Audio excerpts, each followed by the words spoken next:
Quali concetti psicanalitici le trova particolarmente utili nel suo lavoro clinico?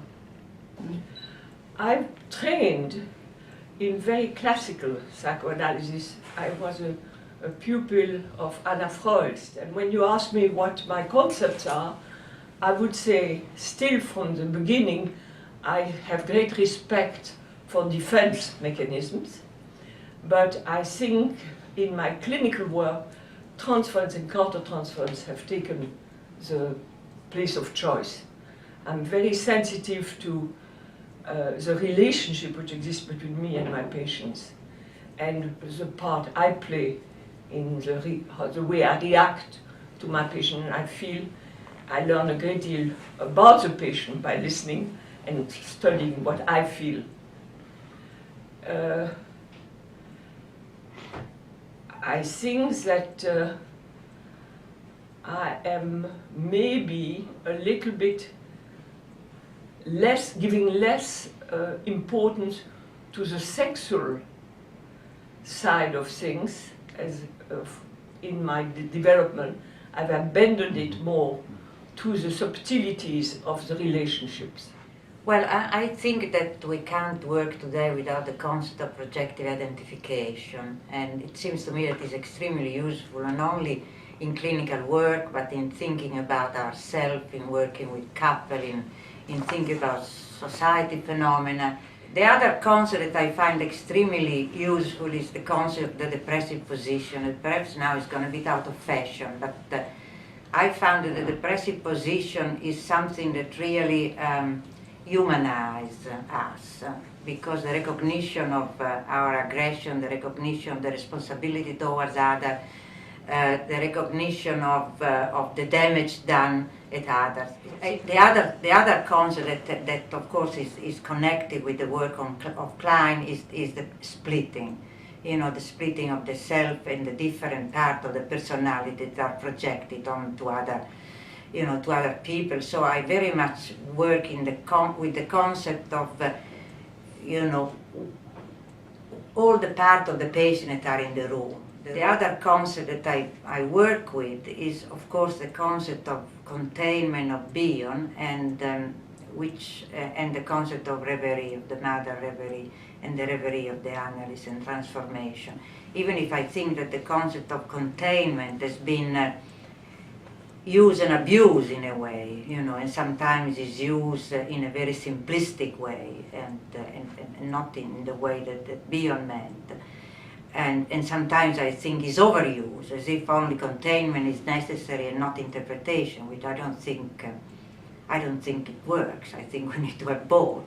Well, I mean, basically, I work in I would say, a fairly traditional, classical framework. So that means that, you know, the underlying issues have to do with, I think, what you might call the major Freudian concepts, namely drives, sexuality, infantile sexuality, conflict, defense, etc. But because I spent many years in the United States, I also have a certain influence of ego psychology. So, you know, conflict and defense come under that. And in recent years, I have really also developed on top of that. And it's not, I say on top of that because it's not instead of this. A great interest and a theoretical development in the area of experiencing. And I've published articles on this. And it has to do with something that Winnicott also developed, which is the basic notion of being and doing. But in a way, I think that is also different from Winnicott. I look at it as something that is inherent in our egos, so that, to my mind, we experience all the time, from birth on, actually, experience everything in two parallel modes, so to speak. And I call one mode being and one mode doing, but basically what it means is that in one mode we experience the self as separate from the other or the object, whereas in the other mode, at the same time, we experience the self and the other as one. And it is a very, I think it's actually a very powerful tool in treatment. It touches on the intersubjective dimension, and I think it is inherent in psychoanalytic technique, basically. Alors moi je suis une psychanalyste freudienne, pas du tout au sens anafreudien, mais au sens freudien classique. Donc pour moi, ce qui reste l'idée la plus importante, c'est l'inconscient. Et c'est l'inconscient, je dirais, d'abord l'inconscient premier topique qui nous permet de saisir le fonctionnement psychique. Et avec tous les aspects de la figurabilité, les possibilités de fonctionnement psychique. Pour moi, évidemment, ce qui reste essentiel, c'est la méthode. Et quand je dis la méthode, je veux dire bien sûr l'associativité, la libre association assortie de l'écoute flottante de l'analyste. Je crois que c'était absolument indispensable, cette attitude à la fois rêvante et rêveuse de l'analyste. Je pense que tous les travaux qui ont été faits autour du couple analytique, tout en gardant l'asymétrie entre le patient et l'analyste. Ce n'est pas une relation symétrique, c'est une relation asymétrique. Néanmoins, je pense que le travail, c'est un travail qui se fait à deux, et que ça, ce sont les acquis de la psychanalyse contemporaine. Je crois que c'est dans cette direction-là que nous devons aller de plus en plus, c'est-à-dire, au début, il y a eu le transfert, ensuite, il y a eu le contre-transfert, ben maintenant, on est à qu'est-ce qui se passe entre les deux. Et je pense que c'est ça que nous avons à approfondir, y compris dans toute la négation, dans toute la dimension de négativité. Je crois que les travaux sur le négatif venant soit de Bion, soit de André Green, sont pour moi extrêmement importants. Alors, je crois que là, nous n'avons pas fini d'explorer et qu'il y a là un champ de recherche tout à fait important. Bon, bien entendu, il y a aussi tout le domaine de la créativité. Alors, bien sûr, je suis influencée par Winnicott. Moi, je suis un training analyst, c'est-à-dire un analyste formateur. Et pour moi, c'est extrêmement important, quand je fais des supervisions, de favoriser la créativité des analystes. Ça me paraît quelque chose de tout à fait essentiel. Mais là aussi, il y a beaucoup de travail à faire. Dans l'après-coup, quand je réfléchis, je me dis, effectivement, peut-être que dans mon travail, je privilégie beaucoup, si vous voulez, si on peut dire, les théories sexuelles infantiles. Je trouve qu'elles contiennent tout. Elles contiennent l'oedipien et le pré-oedipien. Elles contiennent les représentations de la scène primitive. Elles contiennent la bisexualité psychique. Donc, effectivement, il me semble, si je réfléchis bien, que c'est quelque chose qui m'est très utile dans mon travail. Donc, effectivement, les théories sexuelles infantiles et la manière dont un patient se représente, la scène primitive, et donc, puisque ça me semble contenir et le pré-oedipien et l'oedipien. Bon, je pense par exemple au travail du négatif. Donc, toute cette notion du travail de négatif qui a passé par plusieurs phases, même dans l'œuvre de Green, effectivement. Où il en est arrivé à la fin au négatif du négatif. Bon, moi, ça m'aide beaucoup à penser ma clinique et en même temps dans un pays en guerre, et en même temps face à la crise de la modernité. Je trouve que c'est une réponse à la crise de la modernité. Les concepts dont je me sers beaucoup dans mon travail clinique sont la pulsion et l'affect. Je travaille essentiellement dans une perspective économique, l'économie du fonctionnement mental. Ceci est dû au fait que j'ai travaillé pendant 27 ans et avec des patients psychotiques et avec des patients psychosomatiques et que j'ai beaucoup travaillé dans des institutions et à l'hôpital. Pour moi, c'est cette perspective économique qui est, je crois, une particularité un peu de la psychanalyse française, qui est celle de mon travail clinique le plus quotidien. Pour moi, ce qui est le plus important, un des plus importants acquis de ces dernières années, c'est de pouvoir travailler à deux niveaux, à la fois au niveau de l'organisation psychique névrotique, du complexe d'Oedipe avec les objets totaux, comme on dit, et en même temps de travailler au niveau beaucoup plus primitif, au niveau du complexe d'Oedipe avec des objets partiels, des difficultés de symbolisation, et aussi de pouvoir travailler à ces deux niveaux en même temps. Naturalmente, el encuadre psicoanalítico, la transferencia, la contratransferencia, pero creo que hay que hacer un esfuerzo importante sobre la escucha del paciente dentro de un encuadre que en algunas ocasiones tiene que tener una cierta flexibilidad. Mi orientación teórica prevalente, manteniéndome, digamos, muy fiel a los planteamientos freudianos, sería la conexión entre las aportaciones de Winnicott, de Bion y de la teoría del campo de los Béranger. Es en ese contexto en el que yo me sentiría más cómodo. Wenn man auf die Geschichte der Psychoanalyse zurückblickt, steht natürlich im Zentrum bis heute unverändert die Idee des Unbewussten. Ohne die Idee des Unbewussten gibt es keine Psychoanalyse und keine sinnvolle Therapie. Und es gibt eine Tendenz, auch in der Psychoanalyse, das Unbewusste zu vergessen. Wir reden davon, aber wir betreiben Bewusstseinspsychologie. I think that perhaps it may sound a little bit banal, but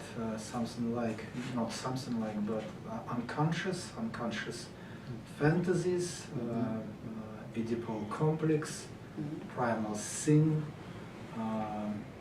As I said, unconscious fantasies not only there and then, but also here and now, how they appear in life, in the present, in the psychoanalytic situation, in the setting, in the transference and counter-transference. So I would add perhaps transference, counter-transference, enactments. Votre question est importante, mais d'abord, ce qui m'intéresse moi, dans un premier temps, c'est la théorie de la pratique. Donc, c'est-à-dire, bien entendu, la libre association, mais accompagnée de l'attention flottante de l'analyste, la neutralité de l'analyste. Donc, en fait, le cadre, c'est ce qui est important.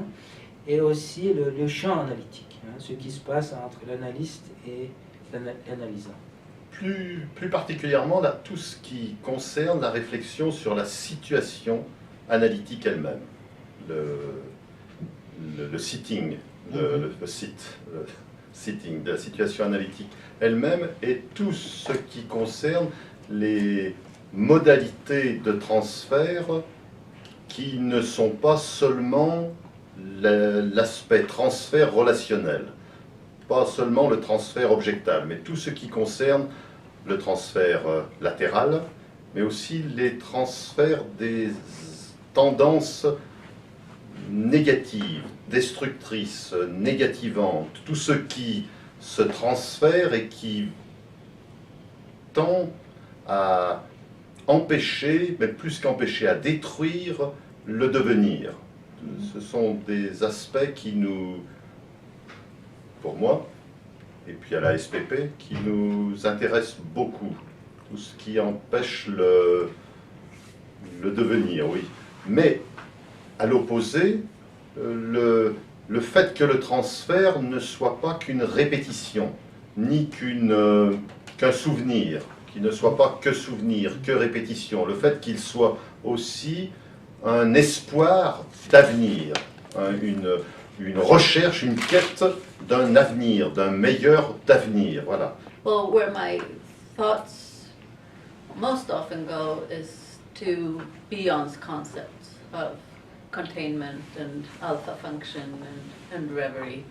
They tend to be quite Bionian, but then of course there are other concepts as well, but the first and honest question is that. Freud's drive theory, never all the time. And then I use concepts of object relation theory, the British post-Kleinian theorists and Bion. And of course, Antonino Ferro's field theory, we are familiar with, I think, and we like it, and it's very useful for our daily work. Yeah, that's, I think. What else? Let me see. Yeah, and then we have in Germany a special thing which is not very well known internationally. It was written in the 60s, and it's we call it understanding the scene. That the patient and the analyst, they are involved, if they want or not, they are involved each other and they do something together. And you have to be, or it's very useful to be aware of this. You are involved in the situation and you go outside, look from the third position from outside. This was described by Hermann Argelander and Lorenzer in the 60s, 70s. I was trained in a very classical way in the 80s. At that time I started my training. And in Holland at that time we were very classical. I was trained in the structural model, for example, of course. The eco-psychologists were very faithful, they were very well known. Later on, we were introduced more in the outside world, I will say, the other developments, and I will call the name, for example, of Nick Treurniet. He was active in the EPF when he was younger, of course, and he introduced us in the interpersonal field, in the two-person psychology, and the unique dyad of the analyst-patient relationship. And one of its concepts, or a simple way of saying, is that you're, as an analyst, you're trapped in the inner reality of the patient.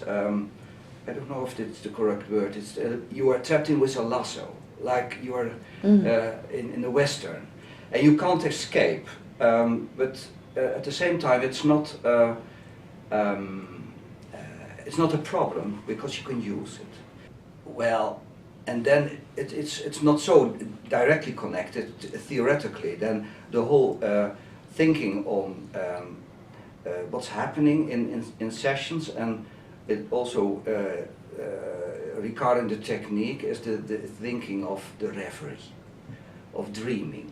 Really, there have been two main areas that I've been working on. One is this unconscious ego and defenses, but the other is how we understand, both clinically and metapsychologically, how we speak to patients in a way that's understandable to them, that will spark something new but will not challenge them with too much anxiety. In my own understanding, I have felt that many analysts have interpreted more to what they understand, and rather than what the patient is capable of understanding. And so I tried to look at that what are the conditions and metapsychological framework for understanding how that takes place. Io trovo particolarmente utili i concetti di io, di sé, di preconscio e di inconscio, oltre naturalmente ad altri classici come quelli di difesa, pulsione, e di relazione analitica, ma questi concetti di io e di sé, o self, come lo si chiama nella comunità internazionale, mi sono proprio utili perché mi permettono di rappresentarmi mentalmente il modo in cui una persona è in contatto con se stessa oppure si difende dal contatto, per effetto proprio delle sue strutture egoiche difensive. Et je crois que ça a à voir simplement avec la pathologie qu'on rencontre. Ce qu'on rencontre quand même maintenant, c'est beaucoup de patients qui agissent, qui sont dans l'enactment tout le temps, dans leur vie familiale, professionnelle, dans les séances, et avec énormément de troubles narcissiques et beaucoup de toxicomanies diverses, de dépendances diverses. Et là, moi j'ai l'impression que moi j'ai besoin de tenir compte de l'identification projective. Pour moi c'est vraiment le concept principal là, pendant certainement, je généralise, mais certainement pendant 2 ans, où je travaille surtout sur l'identification projective pour que le patient sache ce qui est à lui, ce qui est à l'autre, dans le transfert ce qui est à lui et ce qui est à moi, avec beaucoup moins d'interprétation sans doute, avec aussi une acceptation de ce qu'il amène, peut-être favoriser la narrativité, ce qui n'empêche pas des interventions, mais c'est des interventions peut-être plus soft que les typiques interprétations. Et c'est beaucoup plus ce travail-là qui me semble actuellement le cas, ce qui n'empêche pas qu'après cela, il y a des éléments beaucoup plus névrotiques qui apparaissent, la névrose de transfert qui est beaucoup plus claire, des interpretazioni più oedipienne, etc. Quali orientamenti clinici e teorici della psicanalisi contemporanea le sembrano più promettenti? Individuare una scuola psicoanalitica che mi interessi più di altre non mi verrebbe facile, perché ognuna di esse ha delle specificità che la rendono sicuramente degna di essere parte del laboratorio di ogni analista e comunque abbastanza interessante da essere sempre lì, a portata di mano durante le sedute nella nostra mente. Le scuole, i concetti, le teorie vengono in mente, li considero dati associativi e il fatto che ci vengano in mente, come sappiamo, non è mai casuale. J'ai pas de trend, j'ai pas une préférence pour une théorie analytique. Je crois que chacun doit pouvoir trouver sa propre théorie, se construire sa propre théorie, seul, mais surtout aussi avec d'autres. Je crois que c'est la cohésion d'une certaine théorie qui est importante, mais qui change aussi au fur et à mesure de sa vie professionnelle. Je ne crois pas qu'on travaille de la même façon d'une année à l'autre, et je pense que c'est très important de pouvoir évoluer, progresser, justement dans le contact avec des collègues. Je pense que ce qui est le plus important, le plus prometteur, comme vous disiez, c'est à la fois de conserver en même temps les acquis des découvertes de Freud et en même temps les découvertes des psychanalystes post-freudiens. Parce que ce qui m'a frappé quand on voyage, quand on entend des supervisions dans les différentes régions, j'étais surpris que de plus en plus, je dois dire, on entend du travail soi-disant psychanalytique où les candidats ou les collègues ne savent plus ce que c'est que l'inconscient. Ils écoutent le matériel des patients au niveau, je dirais, manifeste, mais le côté latent, ils sont très étonnés qu'on écoute le côté latent. Le transfert, comme certains le disent, c'est une conversation à deux, sur un pied d'égalité. Il n'y a pas du tout la différence de ce qui est le côté latent, inconscient du transfert. Je une conversation à deux. The British society was really mostly two groups, the Kleinians on one side and the Freudians on the other. And when I first trained, which is of course many years ago, we scarcely talked to each other. So in this development, my husband and I did a lot of work to try to bring together, instead of opposing, to bring together the two aspects. And we wrote, for example, this paper on role relationship, which is a link between the Kleinian and the Freudian, or the Freudian and the Kleinian. So I do think that the role relationship is very important. I do think, however, that maybe the Freudian, or certainly my husband and I, believe in a feeling of a basic sense of safety as being necessary. You have to always think, when you give your interpretation to our minds, about the basic feeling state of the patient. And if they get too disorganized or too anxious, it's a disservice. They can't take anything in. I think the recent trends are a very deepening of the already existing models. And just to name one is which is very appealing for me. That's the trend more in the tradition of the Kleinian. The whole thinking, of course, and the whole the theorizing about projective identification is absolutely wonderful and useful. And Steiner, for example, his work, I like it very, very much. It's a very deepening of already existing concepts, of course, but he puts again forward the clinical work, and especially aspects in his last book of shame and seen and being seen. And, well, I like that very much. It could be subjective, but I think that recent post-Kleinian development, it's my personal view, is very interesting. Yeah, yes, I would say Klein, Bion model, and the work of colleagues like Betty Joseph, and also Ron Britton, Michael Feldman, John Steiner, their colleagues. One thing that I find very interesting is, for example, the work of the psychosomatic school. I find that very interesting. Also, the concept of retreats, of a defensive structure of the mind rather than just defense mechanisms, that I found very useful myself in my work with many of my adolescents.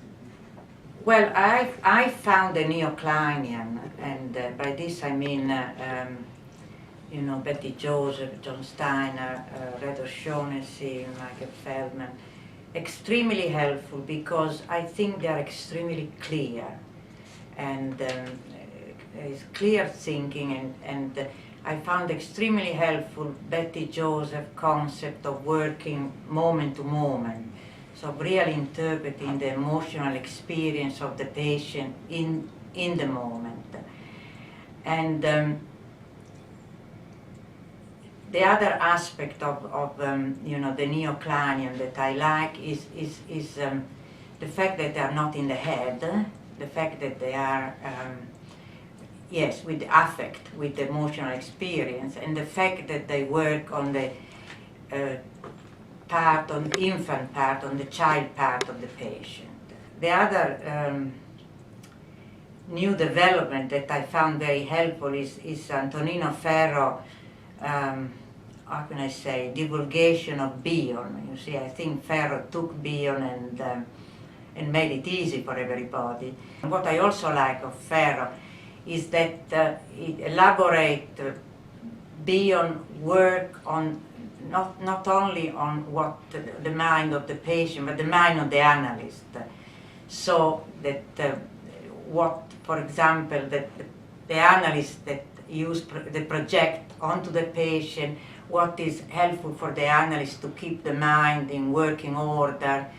And that seems to me is something that is not talked about. Yeah, I think there is, for example, Ferro is contemporary. But I would like to mention here three of members of our own association who write a lot, and I think they have new ideas and new concepts. This is, for example, Gerhard Schneider. He writes about aporia, he calls this, not understanding, and no place, and this as a central concept in psychoanalysis. I think this is very useful. The other one is Ralf Zwiebel. Ralf Zwiebel is writing about the internal analyst and about the idea that everything is new and that you have to be free for the new. And not knowing, the concept of not knowing is in this, and that you have to have an internal analyst to use this not knowing position. And the third one is Bernd Nissen. He is working about the autistic position. That's his work. This is my contribution to contemporary writers. Ich glaube, zwei Dinge, die aktuell neu ins Blickfeld geraten sind, ist, dass dazu zum Beispiel gehört, dass wir auf spezielle Art und Weise lernen müssen, zuzuhören. Und das heißt, die ganze Komplexität von Übertragung und Gegenübertragung im psychoanalytischen Prozess sehr detailliert zu studieren. Wenn man es genereller formuliert, dann ist es eine lange Entwicklung von einer Ein-Personen-Psychoanalyse. Der Analytiker weiß, was der Patient fühlt und denkt, hin zu einer Zwei-Personen-Psychoanalyse, in dem ein analytisches Paar, Analytiker und Patient, eine Theorie gemeinsam über den Patienten entwickeln müssen. Sie sind beide Teil des Prozesses. Der Analytiker ist diagnostizierend, aber er ist auch Teilnehmer durch seine Gegenübertragung.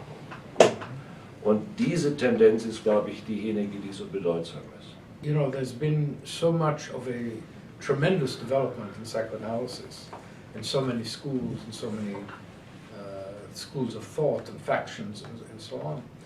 But I find that then people, and by people I mean both analysts and senior analysts as well as candidates, they are now in a way looking back to find the basics.